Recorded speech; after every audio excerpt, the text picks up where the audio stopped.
लेकर और माता पिता को साथ लेकर उस लड़की को बोला, हे लड़की तलीता कुमी, यानी उठ, और बाइबल कहती वो उठ के बैठ गई। कौन थे वहां? पतरस, याकूब और यूहन्ना।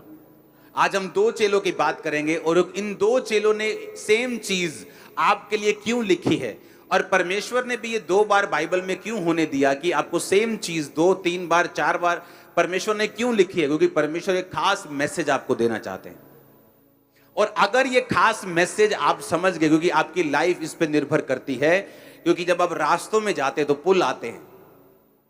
आपके रास्ते 300 किलोमीटर चलने पर कोई पुल नहीं आया, इसका मतलब ये नहीं पुल आएगा नहीं, पुल आएगा। किसी का जल्दी, किसी का बाद में, किसी का बीच में, किसी का।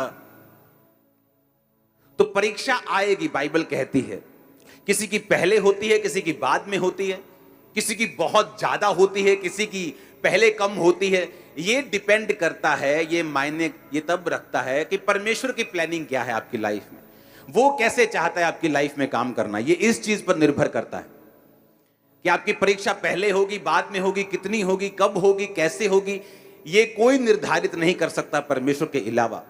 और 2 चेले, पहला पतरस 4 उसकी 12-13, पतरस कहता है जब दुख रूपी अग्नि तुम्हें परखने के लिए भड़की है, अचंभा ना करो कि अनोखी बात तुम में बीत रही है। जैसे मसीह के दुखों में सहभागी होते हो, आनंद करो। बोलो अपने पड़ोसी को आनंद करो।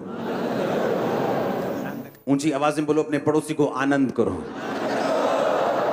आपको मालूम है आनंद करने का मतलब क्या है? अपने पड़ोसी को बोलो आनंद करो। कौन कह रहा है आनंद करो? पतरस कह रहा है आनंद करो, कह रहा पार्टी करो, खुशी मनाओ, दुखी मत हो।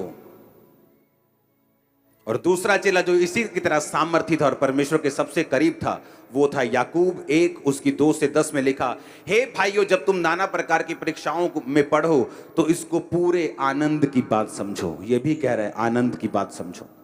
पतरस भी कह रहा है आनंद की बात समझो।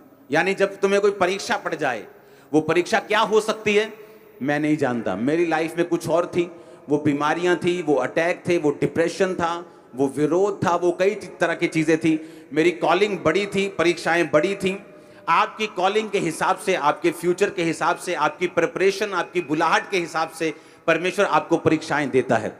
लेकिन प्रॉब्लम यह है कि जब परीक्षा आती है तो विश्वासी का जो नेचर है वो कैसा है, ये मायने रखेगा कि वो परीक्षा में पास होगा कि परीक्षा में फेल होगा, या डिले होगा, या कंपार्टमेंट आएगी, या सप्ली आएगी, या कब उसकी क्लास क्लियर होगी। ये आपके नेचर और परमेश्वर के वचन की नॉलेज जो आपको है उस पर निर्भर करता है।